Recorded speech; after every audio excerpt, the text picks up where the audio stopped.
Hey, friends! Happy whatever today is, Thursday evening. I am excited to have you join us. We are coming to you live as part of Parent Tween Connection Talks. We have Safiya Omosanya with us tonight, coming from the Chicagoland area. So, hi, Safiya. How are you? Hello, I'm good. Hey, when we invite folks to apply to join our conversations here at Parent Tween Connection Talks, I always look for an array of professionals, whether it's moms, dads, all kinds of experiential backgrounds, whether that's, they were single parents, married parents, not parents like me, and certainly an array of professional backgrounds and experiences. And so, Safiya, your topic tonight really struck a chord to me or with me because it really focuses a lot on what I call emotional safety. Mhm. So, just a little plug. I'm super excited based on my own experiences. But for folks who are tuning in, I'm Clarissa. I'm the founder of the Parent Tween Connection. I believe that community and connection can be built, can be learned. And part of the way that we do that is by bringing folks like Safiya in to have conversations with us. So, who is Safiya? Why did I ask her aside from the topic? She's a national board certified occupational therapist with a specialization in mental health. She's a trauma informed life coach, and she's also an EFT practitioner who specializes in helping moms break generational cycles and create emotionally safe homes. So, we're going to have a two-part conversation. This first one is coming to you on our Facebook page, LinkedIn page, and YouTube.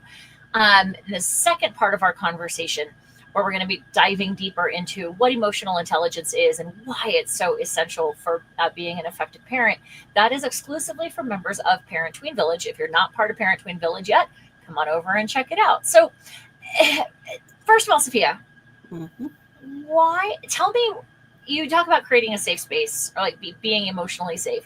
What Mhm. does that look like, first of all, and why is that safety so critical? And then we'll take the steps to talk about how to develop it. Okay, awesome. So I was actually talking to my children about it, because just recently my oldest, well, first of all, I have three daughters. So my youngest will be 11, actually in exactly 1 week. And then my middle, she's 17, going on 18 in January. And then the oldest is 20, going on 21 in December.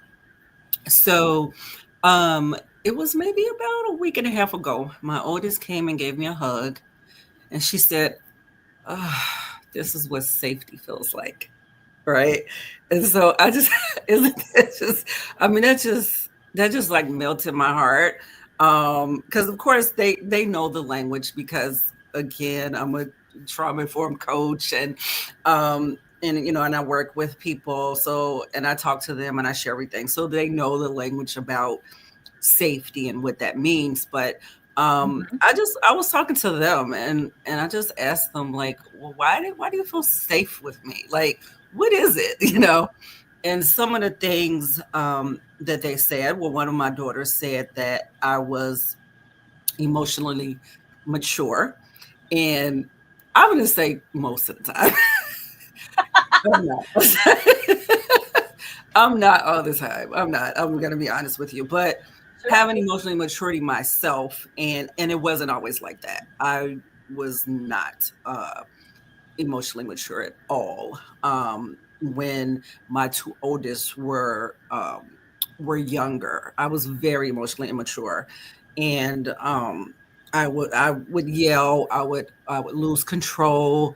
Once in a while, lay hands on them, stoop to their level, things like that. Mm-hmm. But what I have done over the years is, first of all, I took many courses, Mm-hmm.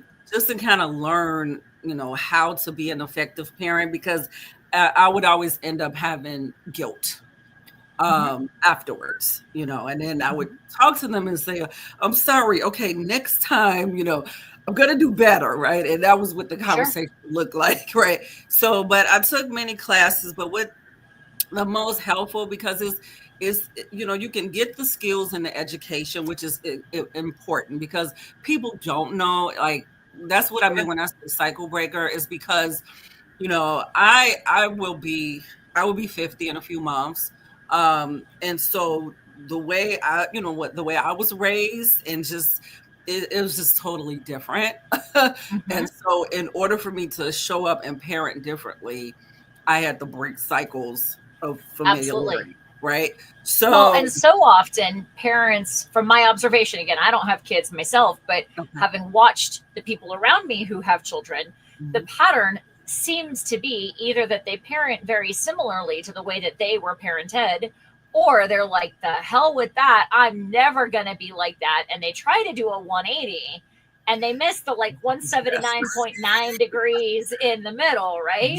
But it's Yes. like, Yes. we live in such a binary this or that, yes or no, black and white kind of world, that Yes. that's just kind of how the brain works. So It is. I It love is. hearing that And you it, learned. yeah, and it is, and that's called they call that the pendulum, like swinging the pendulum. But what I've learned about that is, and I'll try to explain it from the three different places that I heard it. But when you're doing that, when you're trying to be so different, the Mhm. frame of reference is still the what you're used to, right?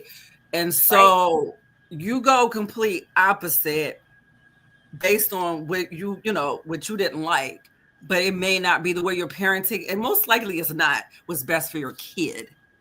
hmm So you're parenting based on, I'm going to be different, right?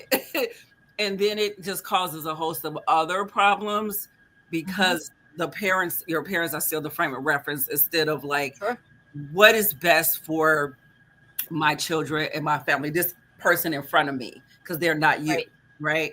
right. And so, and then another place where I heard about it, with this one guy, I think his name was Jerry Wise, and he called it like the pendulum life. And it's like, oh no, I didn't do things like my parents. And it's like, yeah, he was like, but you're still like, they're here and you're like here, but it's still dysfunction. Like it's because Right, again, they're still the right, frame of reference, right?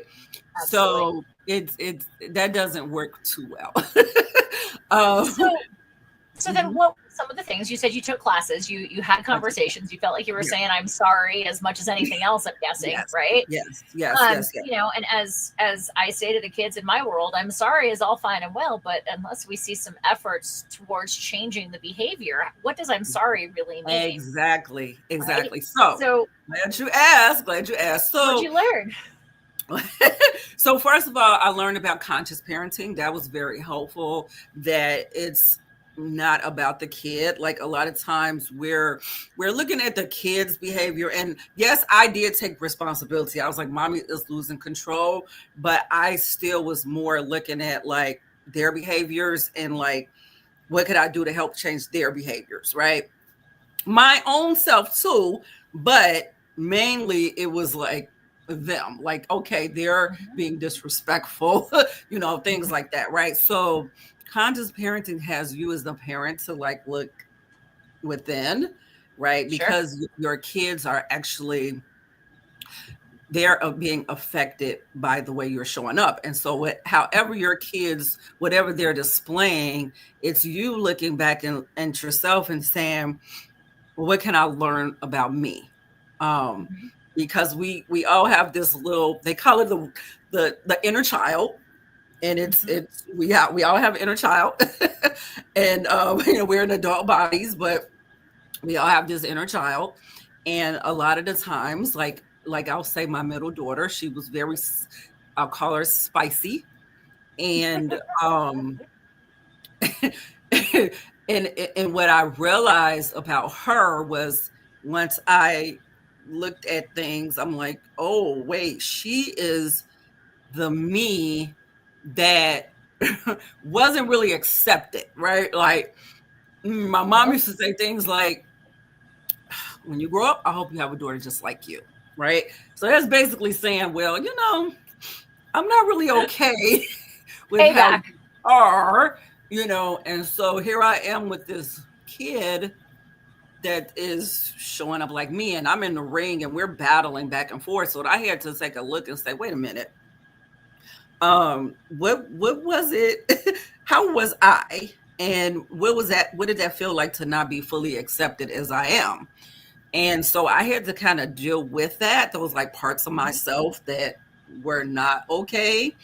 that were considered angry and hostile, and I all of a sudden had, looked at her more in compassionate eyes. And then I started to treat her like, how would I have wanted to be treated? Growing up, right? I would have wanted to be accepted, talk to respectfully, things like that, right? So the conscious parenting thing helped me kind of taking a look at myself. But the biggest thing that helped for me was working on regulating my nervous system. Because when you have a dysregulated nervous system, right? And so you have these kids and you're getting triggered and your system is going into fight or flight, sometimes freeze, and you're being reactive. So front part of the brain goes offline, right? And your emotional brain is online. And now you're battling, right? And you keep losing your cool. So I kind of stumbled across regulating myself emotionally by accident. Because I'm an emotional freedom technique practitioner, every day I would just go tell the kids, I'm going to go and do some tapping. It was every day. And then I would sit with myself and I would say, well, what's bothering you today? What's coming up for you? And then I would just, tap and get everything out. And so I didn't realize that what happens is like, say you have, like I have this jug here. And so think about life, and you have your own unresolved, childhood wounding. Then you have stress on top of it, and your nervous system is already dysregulated, and you just keep adding the stress on. It's like a pressure cooker, right? So then you try to change at a behavior level, and it just doesn't work because you already, it's like, right. So as I was working on doing emotional freedom technique and getting the stuff out on a daily basis and regulating my nervous system, then I had more capacity. And then all of a sudden I just changed. It's like, I went from like screaming and losing my cool to like, just chill, and the kids pick that up. They feel that safety. If your nervous system is in survival and you're like yelling and you're angry, it's not safety. Like there's something called mirror neurons, right? And the kids are like reading your nervous system. And if yours is broadcasting, I'm in survival, danger, they're picking that up. So you're not going to be safe.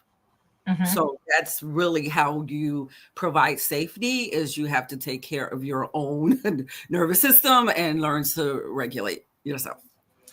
And that so many of the guests that we talk to and so many of the professionals that I've engaged with in the space of, working with families say to moms, especially, you've got to put your own mask on first, like they say on the airplane, right?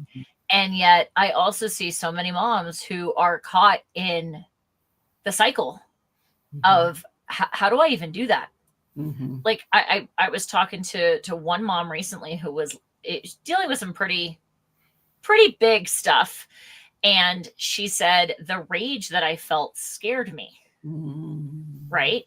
And again, it's a really tough spot to be in. And I have to imagine that every mom has been there in some fashion, right? Whether it's caused by the kids' behavior, whether it's caused by the partner, the ex-partner, the boss, the drivers on the way home, like whatever it is. I know I've been there with some of my friends' kids and they're not even mine. And I'm not with them 24/7, that I'm like, I like kind of joke, kind of don't joke. Like I understand why some species eat their young, because sometimes like the children, whether they're 2 or 22, are infuriating with their behaviors. So like for the moms who are in that like super high stress, high intensity, sit here going, you know what, to hell with both of you telling you I got to put my life mask on. I don't know where the freaking life mask is, right? Like, what are some tangible things that you can offer them, like right here, right now? We've got some folks tuned in when they go to the bathroom or while they're at a stoplight in the car. Like, what are some things that they can do to get closer to that emotional regulation? Because I think it's also this idea, we fall into the idea of like, I'm regulated or I'm dysregulated. And again, there's a spectrum, Yeah. right, of dysregulation. Like it's like I'm a little off my game or I'm about to go cray cray. Yeah. Yes. So okay, so my favorite one is like EFT, right? Tapping. It's called tapping. So I'll just show a quick what is the word I'm looking for? Oh goodness, I don't know what I want to say, but it's a technique and it's a spot, but that's not what I want to say, but it's not coming to me. But I just want to show a demonstration of what you can do. There's this one specific spot, it's under the collarbone, and they can just tap there. And this is what I would do. And I would tap any and everywhere, right? I'm driving in the car, right? I'm crying and I'm tapping and I'm just getting out my frustrations, right? And so a few things are happening when you are tapping. And this is one of the points that acupuncturists put needles in, but we're using our fingertips. Okay. So as we're tapping on the body, we're sending a calming signal to the amygdala saying, you're safe. It's okay. Right. So you got that going on. You're sending a signal, telling the amygdala, it's okay, calm down. And then you are speaking out the frustration at the same time. So they call it modern psychology meets Eastern medicine. That's what we say in the EFT world. Okay. So you get out the frustrations, or like some people like to journal. For me, tapping is easier because journaling takes, you got to get your pad. I do journal too. I don't call it journaling. I call it like swamping or expressive writing or rage writing. But sometimes you might not have that pad with you to be able to write. And this is the fastest way. Just get it out. Rage, say whatever, and tap right under the collarbone, and just that's it. And then all of a sudden, I mean, I've been driving and I'm just like, and then next thing you know, I'm like, well, coming up with solutions. Why? Because it puts you back in the front part of your brain. Okay, so that's something that I could offer. Try that one out.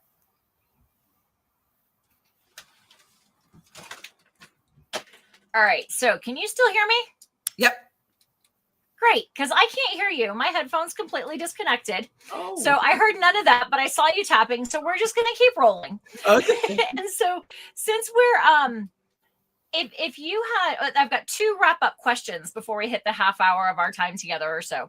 My first question is, if you had one message for a mom who recognizes that she'd really like to break the cycle, but she doesn't know where to start.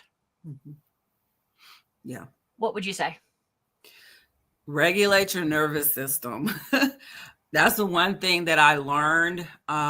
Again, all of the education stuff is super important, but you can't change at that behavior level if your nervous system is in survival.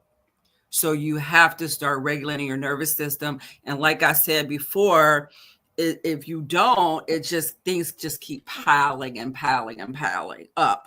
So start there, regulating your nervous system. That is the first thing. Can you hear me now? I hope you can. No? All right. Okay. I still can't hear you. Okay. So I'm looking forward to going back and listening to what you actually had to say. All right. But then here's my wrap-up question for you. So much of what we do at Parent Tween Connection obviously is about connection. And so, I have a background as a test prep coach. I've worked with tens of thousands of kids over the years who are looking to go to college, having to take SAT, ACT, those types of tests, or some of the grad school admissions tests. And over the years, so many of them have chosen to come and talk to me about some pretty heavy stuff along the way, and they haven't yet talked to their parents. Mm-hmm. And so I sat down with myself at one point. I was like, all right, self, what is it that you provide, or somebody that's not mom or dad, right, can provide that gives them some of that emotional safety, mm-hmm. right, along the way? And so I came up with the acronym CONNECTION. And so in order, we've got 10 concepts, and I'd love to know Obviously, the create a safe space is going to be one of them. But the others are observe, non-judgment, nod and smile, as in zip it. The E is either explore or educate. The next C is challenge your truths.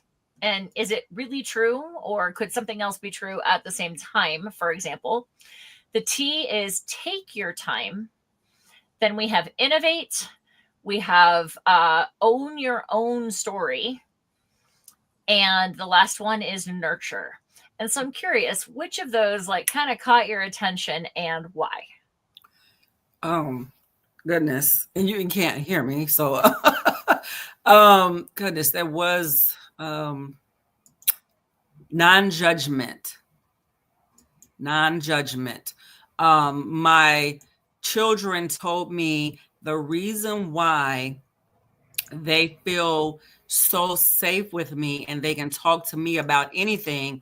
I'm very blessed because I know that there's a lot of children out there that can't talk to their parents. And I have children that are able to talk to me, and they said, because I'm non-judgmental and I validate whatever they come to me with, so they can come to me with anything. So, yeah. All right. Cool. So we're going to go ahead and wrap up this portion of our conversation. And Safiya, I'm going to ask you, for anyone who's tuning in, if they want to learn more about you, learn more about the tapping that you mentioned, the emotional freedom technique, or some of the supports that you offer, where can they find you? So I am on LinkedIn at Safiya Omosanya, Safiya Omosanya. I'm also on Instagram at Safiya, Safiya _breaks the cycle. So you can find me there. Okay, cool. So if you're tuning in, if you have not yet subscribed to our YouTube channel, make sure that you do that so that you know when we go live with experts like Safiya. It can happen anytime, day or night. We bring people in from all around the world. I actually just had 2 folks book times last night. One is in Johannesburg, South Africa, and the other is in Tokyo. So we really try to cast a wide net to bring professionals from an array, like I said, of backgrounds and geographies. So make sure that you click on subscribe. And if you are not yet a member of Parent Tween Village and you'd like to learn more about our community, where we've got, again, community, we've got companionship, moral support, and more education, pop on over to parenttween.com/Parent Tween Village. And with that, Safiya, stand by. Thank you for joining me. And we'll head over to Parent Tween Village in just a minute.